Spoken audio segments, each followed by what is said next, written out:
Hello students, good morning. Jyotiba Phule group of online education में आपका स्वागत है।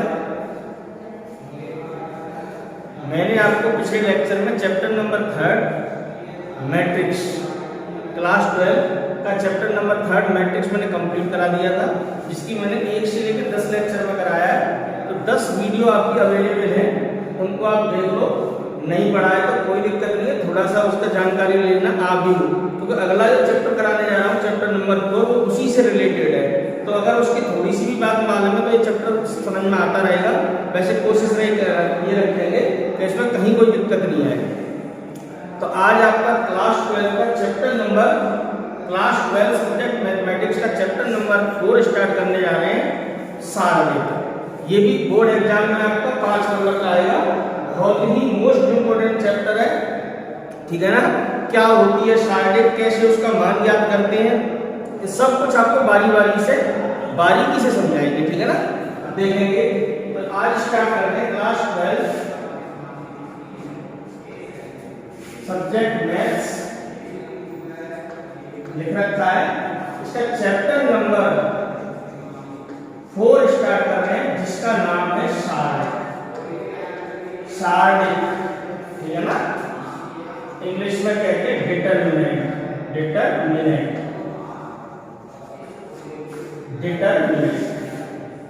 क्या होती है सारणिक, पहले इसके बारे में थोड़ा फोकस रखते हैं।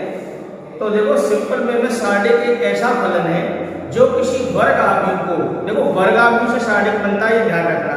तो सारणिक एक ऐसा फलन है जो किसी वर्ग आव्यूह को एक निश्चित संख्या या निश्चित राशि या निश्चित व्यंजक से व्यक्त करता है, ठीक है ना। तो इसकी परिभाषा क्या है सारणिक डिटरमिनेंट क्या है। तो सारणिक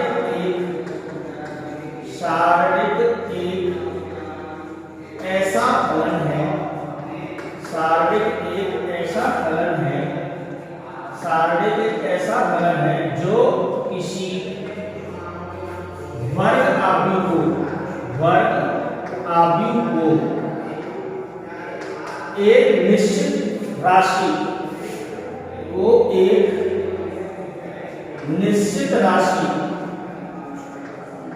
को एक निश्चित राशि ठीक है ना, चाहे वो राशि वास्तविक हो या सम्मिश्र, कोई सी हो सकती है, ठीक है ना। वो एक निश्चित राशि अथवा एक निश्चित व्यंजक, अगर वो भाई सारणिक के आव्यूह के अवयव ABCD में हुए तो कांस्टेंट वैल्यू थोड़ी आएगी, ये कोई एक्सप्रेशन नहीं पाएगा, व्यंजक ही तो आएगा, अथवा एक निश्चित व्यंजक का मतलब कोई भी ABCXYZ का समीकरण जो बन के आएगा वो निश्चित व्यंजक से संबद्ध मतलब रिलेटेड करता है। सारणिक क्या करता है, मतलब एक ऐसा फंक्शन है, एक फलन है, कोई नियम है, जिसके द्वारा क्या करते हैं हम एक वर्ग आव्यूह को निश्चित राशि से संबद्ध करा देते हैं, ठीक है ना। मतलब ऐसे समझ लो, सारणिक एक वर्ग आव्यूह से बनता है और उसका मान एक निश्चित संख्या होती है। तो सारणिक एक वर्ग आव्यूह से संबंधित एक निश्चित राशि है, ठीक है ना। जैसे m मेरा वर्ग आव्यूह का समुच्चय है, वर्ग आव्यूह का समुच्चय। अब ये वर्ग आव्यूह का समुच्चय वर्ग आव्यूह कैसा भी हो सकता है, 1x1 कोटि, 2x2 कोटि, 3x3 कोटि, 4x4, पर जितनी पंक्ति उतने स्तंभ होने चाहिए। और ये मेरा कोई के मेरा वास्तविक या सम्मिश्र संख्याओं का समुच्चय है। आराम से समझाएंगे, कोई दिक्कत नहीं है। टेक्निकल लैंग्वेज को मैथमेटिकल लैंग्वेज भी आपके पास होनी चाहिए, ठीक है ना, केवल क्वेश्चन से काम नहीं चलेगा, ठीक है ना। तो वर्ग आव्यूह मतलब कैपिटल M वर्ग आव्यूह का समुच्चय, कैपिटल के वास्तविक अथवा सम्मिश्र संख्या का समुच्चय है। तो सारणिक जो होता है, सारणिक एक ऐसा फंक्शन होता है, फलन होता है, FGH कुछ भी लिखो, सारणिक एक ऐसा फलन है जो किसी वर्ग आव्यूह का निश्चित निश्चित राशि से संबद्ध करा देता है, मतलब वर्ग आदि का समुच्चय कैपिटल एम है और ये किससे रिलेट कर देता है इसको, वास्तविक अथवा समिश्र संख्या के समुच्चय, ये होता है। इसको हम ऐसे भी लिख दे सकते हैं एफ ए बराबर स्मॉल ए, जहां ये तो इसको बिलोंग करना चाहिए और ये इसको, जहां स्मॉल के बिलोंग करना चाहिए कैपिटल के को और ये कैपिटल के जो आव्यूह है ये स्क्वायर मैट्रिक्स होनी चाहिए, मतलब ऐसे एवं स्मॉल के बिलोंग करना चाहिए कैपिटल। तो घबराने की बात नहीं है, ऐसी कोई कठिन बात नहीं लिखी है, केवल मैंने मैथमेटिकल लैंग्वेज लिख दी है थोड़ी सी सिंबलों के द्वारा। कैसे, पहले तो ये समझेगा सारणी क्या होता है, एक वर्ग आव्यूह से संबंधित एक निश्चित राशि होती है, ठीक है ना। तो यही मैंने लिखा है सारणी एक ऐसा फलन है जो किसी वर्ग आव्यूह को एक निश्चित राशि, चाहे वो वास्तविक हो या सम्मिश्र हो अथवा कोई निश्चित व्यंजक हो, से संबद्ध करता है, ठीक है ना। और आव्यूह ए के सारणी को, और वो आव्यूह कैसा होना चाहिए, वर्गाकार, मैंने कहा था वर्गाकार होना चाहिए, कोई भी वर्गाकार होना चाहिए, इसको बिलोंग करना चाहिए। वर्ग आव्यूह ए के सारणी को, ये थोड़ा ध्यान रखना, हम ऐसे ए के ऊपर ऐसे दो नंबर ऐसे लगाएंगे, मापांक का चिन्ह नहीं है, ये डिटरमिनेंट का चिन्ह है, क्या चिन्ह है, डिटरमिनेंट का। तो वर्ग आव्यूह ए के सारणी को इसको हम पढ़ते हैं डिटरमिनेंट ऑफ ए, मैं लिख दूंगा ऐसे, या DET ए ऐसे, या डेल्टा से व्यक्त करते हैं, से व्यक्त करते हैं, ठीक है ना। अगर कोई आव्यूह ए है वर्गाकार है उसका हमें सारणिक निकालना है, तो सारणिक को कैसे लिखेंगे, या तो DET है, इसको पढ़ते हैं डिटरमिनेंट ऑफ है, और इसको ऐसे भी लिखा जाता है ऐसे, ए के ऊपर ऐसे करके आपको दो लाइनें खींचनी है वर्टिकल, ठीक है ना। और ये डेल्टा से भी व्यक्त किया जा सकता है। तो अगर ए कोई वर्ग आव्यूह है तो उसके सारणिक को डिटरमिनेंट ऑफ ए कहते हैं, और उसको ऐसे लिखा जा सकता है, ऐसे लिखा जा सकता है, अथवा डेल्टा से लिखा जा सकता है। तो इसको क्या पढ़ते हैं, क्या पढ़ते हैं इसको, इसको क्या पढ़ते हैं, डिटरमिनेंट, डिटरमिनेंट ऑफ ए, मतलब ए का सारणिक, समझ में आ रही है। खास बात का ध्यान रखना, आव्यूह का कोई मान नहीं होता, आव्यूह का कोई मान नहीं होता, कोई मान नहीं होता, आव्यूह को केवल एक रिप्रेजेंट किया जाता है, ठीक है ना। इसका कोई फिक्स वैल्यू नहीं होती है, जैसे आव्यूह लिखा है 1 2 3 4 आप जब लिखे तो वैसा ही रहेगा, जबकि सारणिक का मान निश्चित होता है, सारणिक का मान निश्चित होता है, ये बात ध्यान रखनी है आपको, ठीक है ना, नोट कर लेना है इनको, ठीक है ना। आव्यूह का कोई मान नहीं होता, ध्यान रखना, आव्यूह जैसा है वैसे लिखा रहेगा, जबकि सारणिक का मान निश्चित होता है, कैसा होता है, निश्चित होता है। ये याद रखना, केवल और केवल वर्ग आव्यूह का सारणिक बनता है, केवल और केवल, केवल ऐसे लिखो शॉर्ट में, केवल वर्ग आव्यूह का ही सारणिक बनता है, सारणिक बनता है, ये बात समझ में आ गई।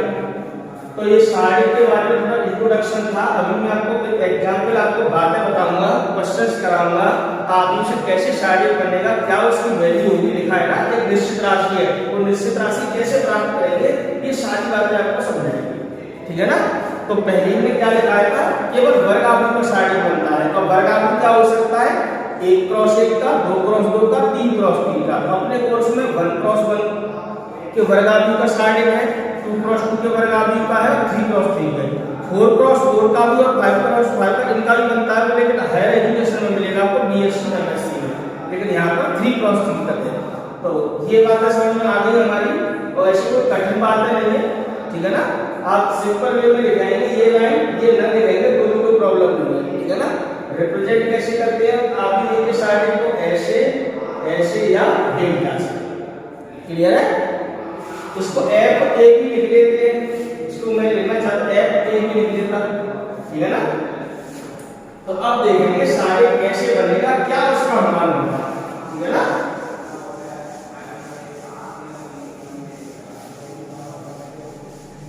सबको समझ में आएगा।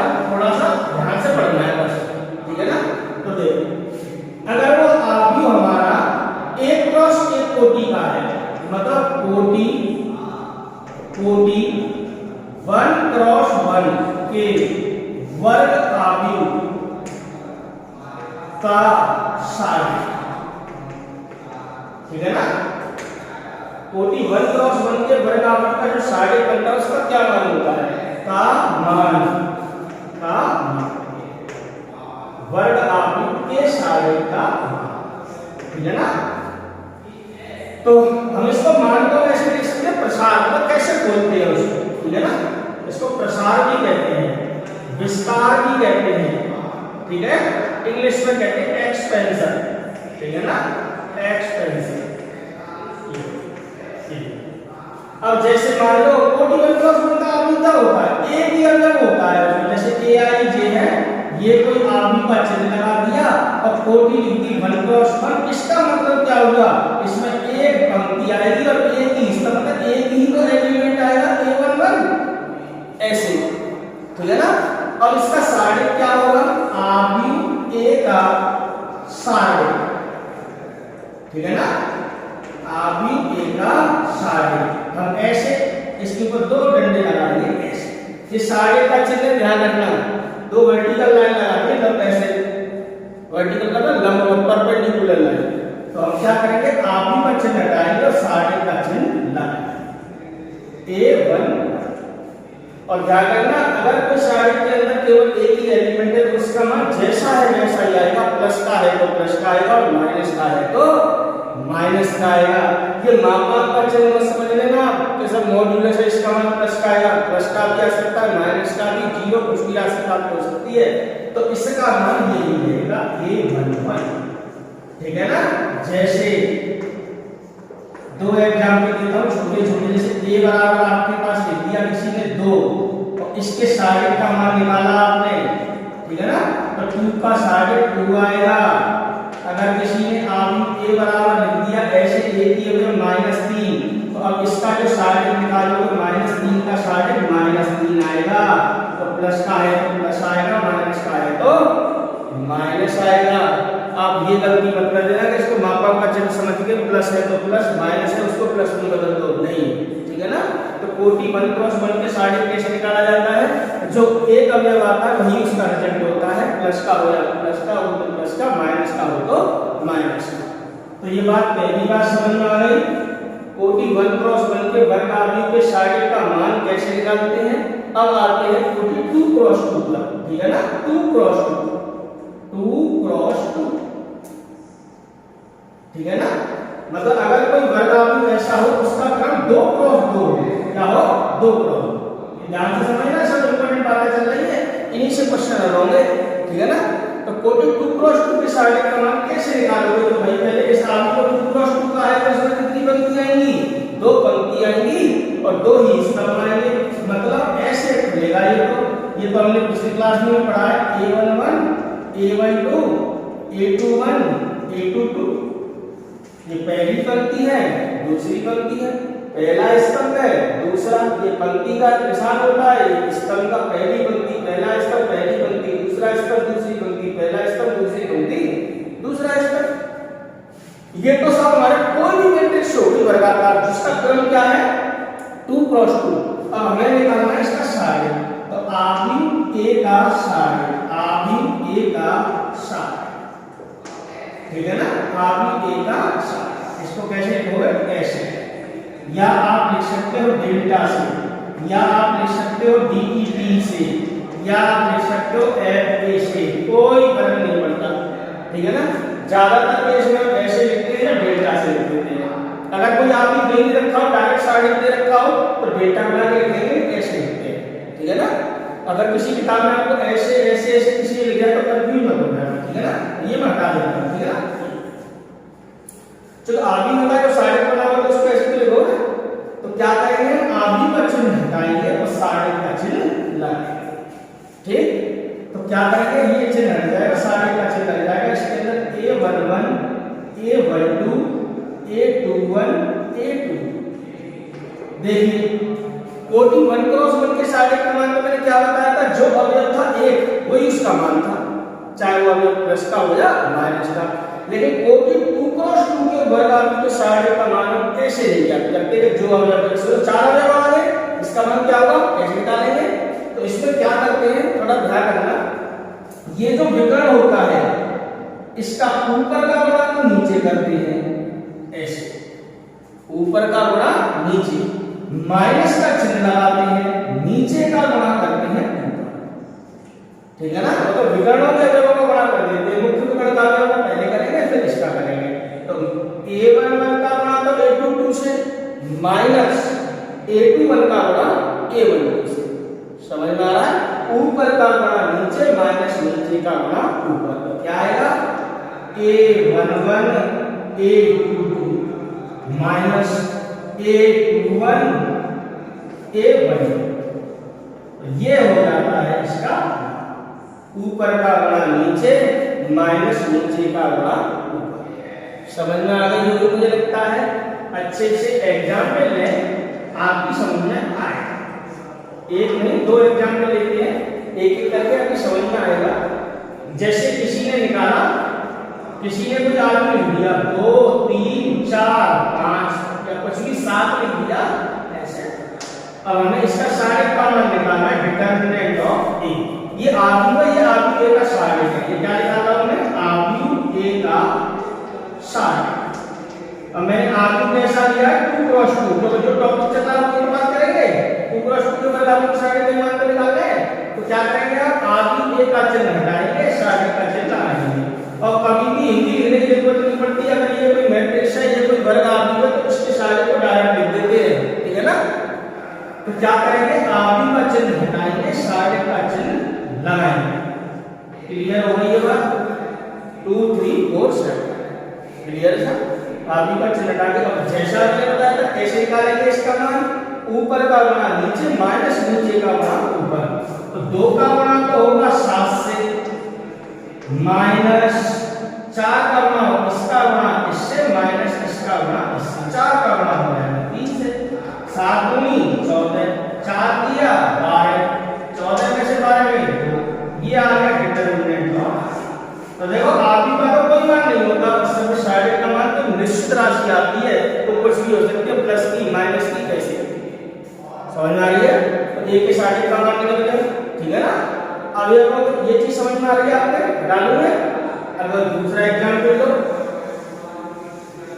ये देखिए एग्जाम्पल नंबर 2 को आप जैसे किसी ने लिख दिया ऐसे, डायरेक्ट लिख दिया, इसका मान ज्ञात कीजिए, ठीक है ना। जैसे 3 4 1 -2, ठीक है ना। अब इसने आप ही लिख दिया ऐसे, का मान ज्ञात कीजिए, का मान ज्ञात कीजिए, ठीक है ना। तो अपना सिस्टम तो वही रहेगा, रिप्रेजेंट करना भी यहाँ पर आप ही देने लगता है, किस आव्यूह से बनाएंगे सारे, तो हम इस सारे को डेल्टा करके लिख लेते हैं, ऐसे लिख लेते हैं डेल्टा, ठीक है ना।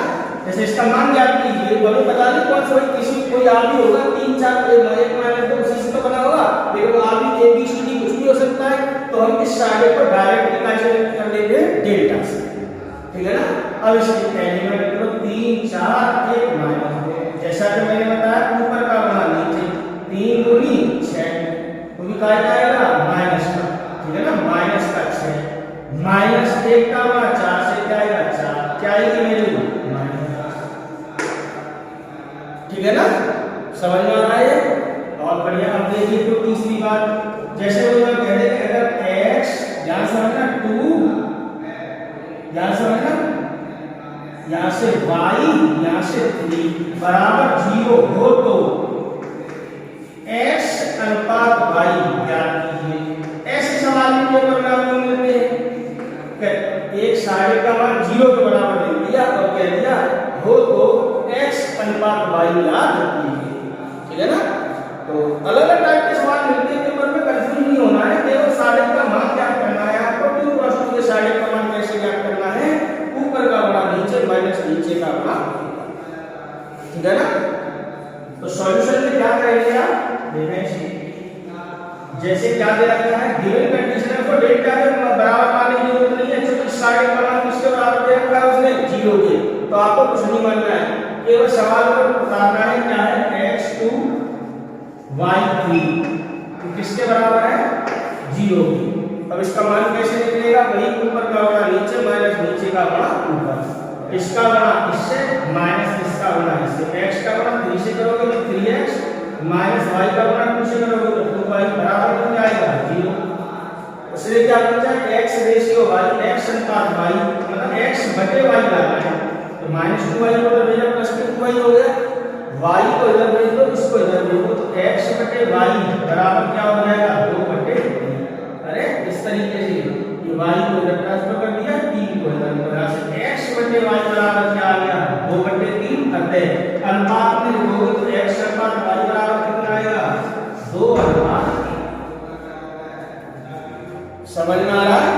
ऐसे और तरीके का सवाल नहीं दिए, मैं आपको भिन्न अलग अलग टाइप के सवाल करा रहा हूँ एग्जाम में, प्रश्नावली में जहाँ तक इसी टाइप के सवाल मिलते हैं, ठीक है ना। और तो एक एग्जाम्पल लो,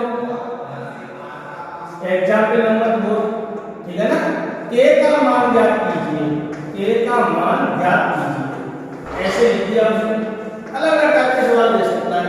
k का मान ज्ञात कीजिए तब जब उसे एक सारणी लिख दिया उसने किस तरीके से k 3 4 यहाँ 2 बराबर 0 ऐसे लिख दिया। अब इसका मान कैसे निकाला है भाई, सरल करना है, साइड का मान 0 के बराबर दे रखा है, या अनुपात निकलवाता है k का मान या सिंपल वैल्यू निकलवा सकता है। तो क्या करना है, इसको सॉल्व करने के लिए क्या करना है, डायरेक्ट इसका प्रसार करना है। तो k 3 4 बराबर किसके दे रखा है 0 के।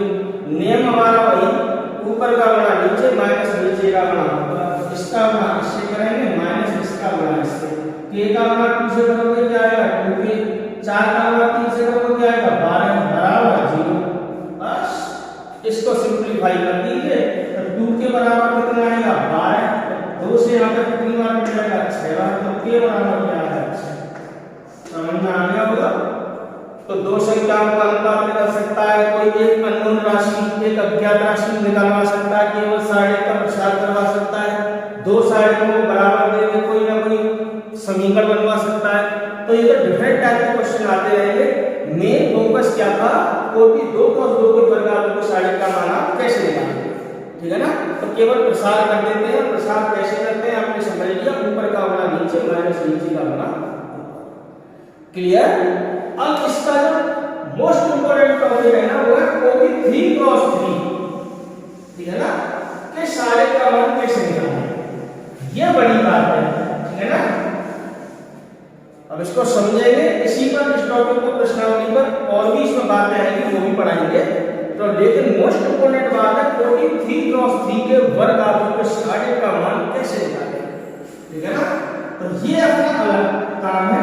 कोटि 3 क्रॉस 3, कोटि 3 क्रॉस 3 के वर्ग आव्यूह के सारे का मान, मतलब विस्तार समझ लो, उसको कैसे खोलेंगे या प्रसार, और सिंपल में कहें तो उसका मान वैल्यू क्या निकल के आएगी, कोटि 3 क्रॉस 3 के वर्ग आव्यूह के सारे का प्रसार या विस्तार, ठीक है ना। तो जैसे मान लो ये मेरे पास कोई आव्यूह है, इसमें लिखा है aij और इसका क्रम क्या है 3 क्रॉस 3, ठीक है ना, क्या है 3 क्रॉस 3। तो सिंपल बात है, जब मैं इसको खोलूंगा तो 3 पंक्ति लाऊंगा 3 स्तंभ लाऊंगा, तो a11 a12 a13 a21, ये मैं A1 को कैसे लिख रहा हूं, पिछले चैप्टर से कनेक्टेड है और शुरुआत की वीडियो पढ़ ली ना आपने एक तो उससे ही समझ में आ जाएगा, पूरा चैप्टर पढ़ने की जरूरत नहीं पड़ेगी, कैसे मैं खोल देता हूं इसको, ठीक है ना। तो इसमें कोई गलती होने की बात नहीं है कि इस आव्यूह को खोलेंगे तो कैसे आएगा, ठीक है ना। 3 पंक्ति आएगी, 3 ही स्तंभ, जो पहले से दिखाई दे रहा है 3 क्रॉस 3। अब आव्यूह ए का जो सारे है वर्ग आव्यूह है ना, वर्ग आव्यूह ए का सार, वर्ग आव्यूह ए का सार, ठीक है ना। तो हम क्या करेंगे साहब, ठीक है अभी बताया था सर आपने, उसी बात को फिर अप्लाई कराएंगे, आव्यूह का चिन्ह हटाएंगे, सारे का चिन्ह लगाएंगे। तो आव्यूह का चिन्ह हटा दीजिए, a11 a12 a13 a21 a22 a23 a31 a32 A3H, ठीक है ना। तो ये सारे अब इसका रिजल्ट कैसे निकालेंगे, मान कैसे निकालेंगे, वो देखने वाली बात है, ठीक है ना। तो कोटि 1 क्रॉस 1 के सारे में तो केवल एक अवयव आता था, जैसा था वैसा लिख देते, प्लस का है तो प्लस का, माइनस का है तो माइनस का। कोटि 2 क्रॉस 2 के सारे में क्या देखा था कि ऊपर का बड़ा नीचे, माइनस नीचे का बड़ा ऊपर।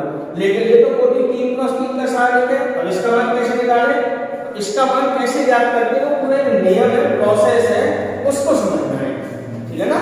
और सिंपल ऐसे नहीं करेंगे कि ये गुणा ये हमें कितने करेंगे, यहाँ पे 4 अवयव थोड़ी 9 अवयव है इसमें, मतलब 3 पंक्ति है, 3 ही स्तंभ है, पहली पंक्ति, दूसरी पंक्ति, तीसरी पंक्ति, और ये पहला स्तंभ, दूसरा स्तंभ, तीसरा स्तंभ।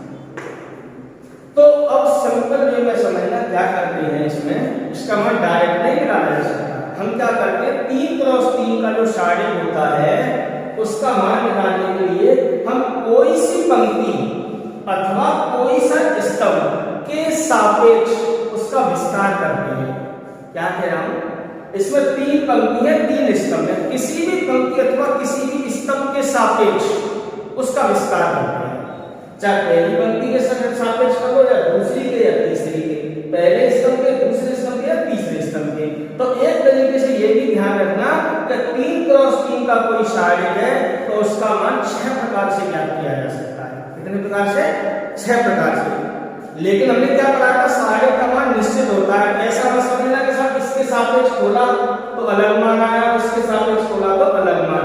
चूंकि शारीरिक का मान निश्चित होता है तो आप किसी भी पंक्ति के सापेक्ष या किसी भी स्तंभ के सापेक्ष इसको खोलोगे तो इसका मान फिक्स आएगा।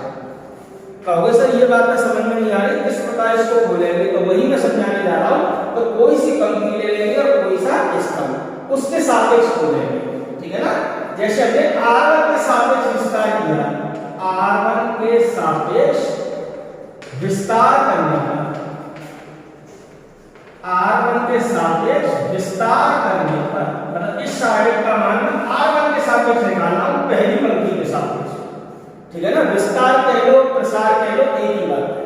तो 3 अवयव है, इसके लिए खुलेगा, इसके लिए खुलेगा, इसके लिए खुलेगा।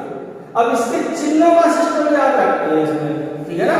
तो इनके जो अवयवों का ये अवयव है ना, इनके लिए क्या चिन्ह आते हैं, तो चिन्ह आप समझ लीजिए। चिन्ह का निर्धारण होता है -1 की पावर i प्लस j। क्या होता है, -1 की पावर i प्लस j। ये चिन्ह का निर्धारण करता है, चिन्ह का निर्धारण, चिन्ह का निर्धारण, ये ध्यान रखिए। कौन निर्धारण करता है, -1 की पावर i प्लस, -1 की पावर i प्लस, जैसे ai j कोई भी अवयव है उसके चिन्ह का निर्धारण कौन करता है, -1 की पावर i प्लस। अब जैसे यहाँ a11 है तो 1 यहाँ पर भी 1 आएगा, अरे i का मान भी 1 हो गया, j का मान भी 1, तो 1 + 1 करोगे तो 2 आएगा, -1 की पावर 2 करोगे तो प्लस आएगा। तो सीधी बात है, अगर इन दोनों का योग सम आएगा तो प्लस का आएगा, अगर इन दोनों का योग विषम आएगा तो माइनस का। तो इसके जो चिन्ह चलते हैं वो कैसे चलते हैं, सिंपल वे में समझ लो, plus minus plus minus plus minus plus minus plus, एक काम करके हमने आते हैं, एक प्लस का तो एक माइनस का। तो इन दोनों को जब जोड़ोगे तो सम आएगा, इन दोनों को जोड़ोगे विषम सम विषम सम, ऐसे चलता है। तो चिन्ह भी उसी प्रकार चलते हैं, plus minus plus minus plus minus plus minus plus, कहीं से उठा लो, प्लस माइनस प्लस आएगा, प्लस माइनस प्लस, यहाँ माइनस है तो यहाँ प्लस आएगा। इस प्रकार से चिन्हों का निर्धारण होता है। बात समझ में आ रही है। अगर नहीं ऐसे डायरेक्ट भी कर सकते हो या आप नियम से कर सकते हो। तो कैसे चलेगा इसका मान, मैंने क्या कहा, चिन्ह के लिए आपको ये लगाना है। तो यहाँ पे क्या आएगा, इसका चिन्ह क्या आएगा, -1 की पावर 1 + 1। अवयव कौन सा है, a1, ठीक है ना। तो भाई R में 3 अवयव है, 1 2 3। पहले चिन्ह देखेंगे, चिन्ह का निर्धारण कैसे करते हैं। हालांकि अगर इस स्टेप में डायरेक्ट कर दूंगा तो मुझे पता है इसका प्लस का है, इसका माइनस का, इसका प्लस का। तो चिन्ह कैसे लगाऊंगा, प्लस माइनस प्लस, लेकिन अभी मैं आपको समझा देता हूं। अब a1 बना गया, पहली पंक्ति में 3 अवयव थे ना, 1 2 3। तो a11 के लिए क्या होगा, ये ध्यान से समझना। तो A11 कहां पर है? पहली पंक्ति पहले स्तंभ। तो जब भी A11 आएगा इसके लिए क्या हट जाएगा? पहली पंक्ति हट जाएगी, पहला स्तंभ। क्या हट जाएगा? पहली पंक्ति पहला स्तंभ। तो क्या बचेगा? एक शायद नया बचेगा जो क्या कहलाएगा? A11 का उपसायक। ठीक है ना? क्या कहलाता है? A11 का उपसायक। ये उपसायक क्या बीमारी है ये आपको नेक्स्ट वीडियो में नेक्स्ट लेक्चर में समझ में आएगा, उपसायक और शैखंड। फिलहाल आप समझिए कि जैसे इस अवयव की बात कर रहे हैं, ये कौन सी जगह पर है? पहली पंक्ति पहला स्तंभ। तो पहली पंक्ति हटा देंगे और पहला स्तंभ। ये कौन से स्थान पर है? पहली पंक्ति दूसरा स्तंभ। तो पहली पंक्ति दूसरा स्तंभ हटाना है। ये कौन से स्थान पर है? पहली पंक्ति तीसरा स्तंभ। तो पहली पंक्ति तीसरा स्तंभ। और साथ में चिन्ह क्या लगाने हैं ये मैंने आपको समझा रखा है। A11 है तो -1 की पावर 1 + 1, A12 है तो -1 की पावर A1 + 2। ठीक है ना? तो क्या बचेगा? इसको हटा दो। पहली पंक्ति पहला स्तंभ, चार अक्षर बचेंगे, A22 A23। यहां क्या बचेगा? A32, यहां A32। ये ठीक है ना? अब इसके लिए प्लस, इसके लिए क्या चिन्ह आएगा? -1 की पावर 1 + 2 A12। ध्यान से समझना, -1 की पावर 1 + 2 A12। ठीक है ना? चिन्ह का निकालना ऐसे करना है, किसका चिन्ह क्या है वो लगा के चलना है। और पहली पंक्ति के सापेक्ष बोला तो तीन अवयव आएंगे, इसके लिए अलग, इसके लिए अलग, इसके लिए अलग। ठीक है? क्या आएगा? पहली पंक्ति दूसरा स्तंभ। क्या बचेंगे? 1 2 3 4। ये शायद का रूप में जाएगा, ये उपसायक कहलाएगा। A12 का आएगा, A12 का A21 A23 A21 A23 A31 A33 A31 A33। फिर आएगा प्लस, और तीसरा जो बचा है ये A13 में, इसके लिए क्या आएगा? -1 की पावर 1 + 3 A13। तो क्या आएगा? पहली पंक्ति तीसरा स्तंभ। पहली पंक्ति तीसरा स्तंभ क्या आएगा? पहली पंक्ति तीसरे स्तंभ हट जाएगा। तो A21 A22 A21 A22 और क्या आएगा? A31 A32 A31 A32। देखो अभी घबराना नहीं, ये कोई कठिन बात नहीं है, ये तो मैंने आपको पूरे नियम के तहत लिखाया है। अब इसको सरल करोगे तो A के शायद का मान क्या आएगा? -1 की पावर 1 + 1 प्लस आएगा, तो प्लस का चिन्ह लिखने की कोई जरूरत नहीं। अब इसका मान आपको निकालना सिखाया है, कैसे? पहली पंक्ति पहला स्तंभ हटा लिया, इसका मान क्या आएगा? अब कैसे निकालोगे? 2 + 2 साइड का मान ऊपर का गुणा नीचे माइनस नीचे का गुणा ऊपर, सिंपल। तो A22 ये देखो, ये लाइन लिखने की जरूरत नहीं पड़ेगी हमें, डायरेक्ट मान निकलेगा। अभी मैं आपको बताऊंगा प्रैक्टिकली किस तरीके से जल्दी से होता है ये। तो इसका गुणा इससे माइनस इसका गुणा इससे, A22 A33 -A32 A2। ठीक है ना? माइनस की पावर कितना है? विषम। तो माइनस का चिन्ह तो मैंने पहले ही बता चुका था, प्लस माइनस प्लस, तो इसके लिए प्लस का चिन्ह आएगा, अपने आप ये ऑटोमेटिकली क्या का चिन्ह आएगा? Minus minus. ठीक है ना? A12 क्या आएगा? ये हट गया था, पहली पंक्ति दूसरा स्तंभ, पहली पंक्ति दूसरा स्तंभ, ये चार अवयव बचे। ठीक है ना? इसके साथ का मान आपको निकालना है। तो क्या आएगा? A21 A33 -A31 A2। Clear? अब तीसरा मान क्या है? -1 की पावर कितनी हो गई? सम कैसा आएगा? प्लस, मैंने बताया था ऐसे चलते plus minus plus plus minus plus. तो A13 आ गया। अब इसका मान कैसे निकालोगे? A21 A32, ऊपर का गुणा नीचे माइनस नीचे का गुणा ऊपर। ये आप ध्यान रखना बस। A31 A2 ये अपना मान हो जाएगा, सरल कर लेंगे। तो सिंपल में देखा जाए तो ये बहुत कठिन लाइन लिखी है, ऐसी कठिन लाइन नहीं करनी। चिन्ह लगाइए, देखो प्लस माइनस प्लस। A11 के लिए पहली पंक्ति पहला स्तंभ हटा लो, पहली पंक्ति पहला स्तंभ, चार अवयव बचेंगे, ऊपर का गुणा नीचे माइनस नीचे का गुणा। क्लियर? प्लस माइनस A12 के लिए पहली पंक्ति दूसरा स्तंभ, ऊपर का गुणा नीचे माइनस नीचे का गुणा ऊपर। ये तैयार हो जाएगा। Plus plus minus plus. आपको ये चीजें लिखने की जरूरत नहीं है, ये तो मैंने आपको समझाने के लिए लिख दिया है। क्लियर है?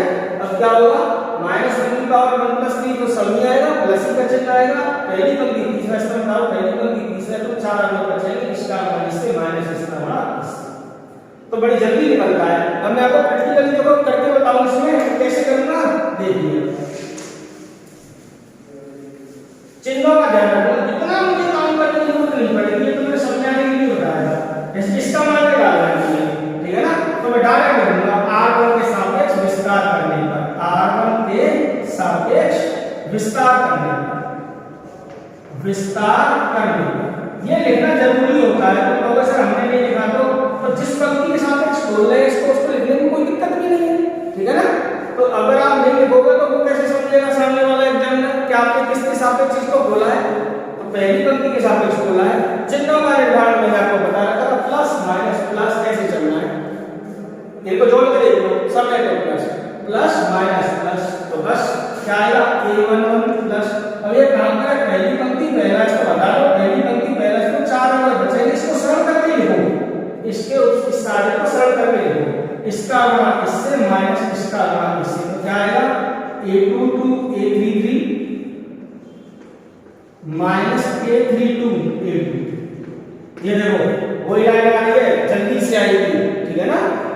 प्लस माइनस a12 के लिए क्या आएगा, पहली पंक्ति दूसरा स्तंभ, पहली पंक्ति दूसरा स्तंभ, ये हटेगा और ये हटेगा, इसका गुणा इससे, ये तो समझ पाओगे आप। क्या आएगा, 4 अंक बचे 1 2 3 4 ऊपर का बड़ा नीचे, तो a21 a33 माइनस इसका गुणा इससे a31 a23। डायरेक्ट लाइन आती है, अब a11 a12 ऐसे अलग थोड़ी होंगे, कोई कांस्टेंट वैल्यू होगी 2 3 5 6 4 ऐसे, ठीक है ना? तो कंफ्यूज मत होना, 3 इसके लिए होगा, इसके लिए प्लस माइनस इसके लिए प्लस। आप भूल गए चिन्हों का तो जोड़ के देखो, 1 और 3 4 आएगा, माइनस 1 की power i plus j minus 1 की पावर 1 प्लस 3 करोगे तो प्लस ही आएगा, ये हटेगा ये हटेगा ये हटेगा और ये हटेगा, ठीक है ना? ये पंक्ति ये स्तंभ, तो क्या बचेगा यहाँ पे, ये 2 3 4 वाले बचेंगे, इनको सरल करके लिख लो। क्या आएगा a21 a32, किसके लिए, तीसरे रूप की बात कर रहा हूं, तो ये आएगा a21 a32 minus a31 a32। देखो ये डायरेक्ट करते हैं, तुम कहोगे ऐसे मार्क्स तो नहीं कटेंगे, बिल्कुल मार्क्स नहीं करते हैं, ठीक है ना? बिल्कुल भी मार्क्स नहीं कटेंगे, डायरेक्ट लिख करना है, ठीक है ना? वो तो मैंने आपको पूरा नियम के तहत बात बताई हुई, तो ऐसे चलता है ये सिस्टम। आप ऐसा नहीं पहली पंक्ति के सापेक्ष बोला है, किसी भी पंक्ति किसी भी स्तंभ के सापेक्ष इसको बोल सकते हो, मान फिक्स आएगा, ठीक है ना? तो अब मैं एक दो एग्जाम्पल करा रहा हूं, आपकी समझ में आ जाएगा, ठीक है ना? तो देखेंगे, ठीक है ना?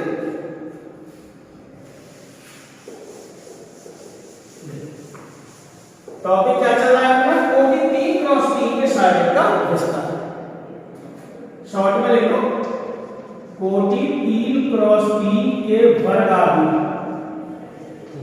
आव्यूह के साइड का विस्तार, का विस्तार कह रहे हो, प्रसार कह रहे हो, मान कह रहे हो, ठीक है ना? तो एग्जाम्पल देखते हैं, देखो जैसे हमने के बराबर ले लिया, कोई भी आव्यूह लिख दिया, 2 3 1 0 3 5 4 -1 2 ऐसे, ठीक है ना? ये लिख दिया। अब हमें इसके साइड का मान निकालना है, ठीक है ना? आव्यूह ए का साइड निकालना है, आव्यूह ए का साइड, ये देखो, ठीक है ना? तो आव्यूह का चिन्ह हटाएंगे, साइड का चिन्ह सिंपल, 2 3 1 0 3 5 4 -1, ठीक है ना? अब इसमें 9 आ गए, ठीक है ना? 3 पंक्ति 3 स्तंभ, किसी भी पंक्ति किसी भी स्तंभ के सापेक्ष इसको बोल सकते हो। चिन्हों का थोड़ा अपने आप ध्यान रखना, कैसे लेके चलते हैं, plus minus plus minus plus minus plus minus ऐसे, ठीक है ना? अब ये नहीं है कि साहब R1 के सापेक्ष खोलेंगे तो अलग आएगा, R2 के सापेक्ष खोलेंगे तो अलग, ऐसा कुछ नहीं है। ये 3 पंक्ति है और 3 ही स्थान, C1 C2 ठीक है ना। अब इसको देखो, जैसे मैंने पहले R1 के सापेक्ष खोल दिया, R1 का मतलब पहली पंक्ति, R1 के सापेक्ष विस्तार करने का तो क्या आएगा ऐसे चिन्हों का ध्यान रखना। प्लस देखो हमारे चिन्ह ये चलेंगे, अगर यहाँ अपोजिट चिन्ह आ गया तो हमारे चिन्ह को बदल भी सकता है। जैसे हमारा यहाँ प्लस का आएगा, अगर माइनस होता तो प्लस माइनस माइनस ही होता है, ठीक है ना। तो क्या आएगा 2 के लिए, कहां पर है ये पहली पंक्ति, पहला से हटा दो, ये सब हट गया, ये बचा। ऊपर का गुणा नीचे, 3 दूनी 6 माइनस, ऊपर का गुणा नीचे माइनस नीचे का गुणा ऊपर, 3 का गुणा 2 से क्या 6 आया माइनस। अब माइनस 1 का गुणा करोगे 5 से तो क्या आएगा माइनस के 5 आएगा। जब यहाँ पर माइनस 5 लिखोगे तो माइनस माइनस क्या हो जाएगा प्लस, आया हुआ समझ में भाई। 6 माइनस माइनस 5 करोगे ऐसे लिखोगे इसको, ऊपर का गुणा कर लिया नीचे, 3 दूनी 6 माइनस, इसका माइनस इससे तो माइनस 5 आएगा, माइनस पहले से तो माइनस माइनस क्या हो जाएगा प्लस। तो इसको डायरेक्ट लिखते हैं, ठीक है ना। तो क्या आएगा जैसे 3 दूनी 6 माइनस माइनस 1 का गुणा 5 से माइनस 5 माइनस माइनस क्या हो गया प्लस। अब ये हो गया, अब इसके लिए आएंगे तो प्लस माइनस। अगर यहाँ पर बाई में माइनस होगा तो यहाँ पे क्या हो जाता है प्लस। ये ध्यान रखना, कहां पर है ये पहली पंक्ति दूसरा स्तंभ हटा दो, पहली पंक्ति दूसरा स्तंभ, 0 का गुणा 2 से करो क्या आएगा 0, ये हट गया ये हट गया, 4 आ गया बचे। ऊपर का गुणा नीचे माइनस नीचे का गुणा ऊपर, तो 0 का गुणा 2 से करेंगे 0, 4 पंजे 20, ठीक है जी। अब पहला दूसरा तीसरा आ गया प्लस माइनस प्लस 1 के लिए, अगर यहाँ माइनस 1 लिखा होता सवाल में माइनस हो जाता फिर, ठीक है ना। कहां पर है पहली पंक्ति तीसरा स्तंभ हटा दो, पहली पंक्ति तीसरा स्तंभ, इसका गुणा इससे क्या आएगा 0, अरे 0 का गुणा तो किसी से करेंगे 0 आएगा, माइनस 4 का गुणा 3 से करेंगे क्या आएगा 4, इसको सरल करके देखो।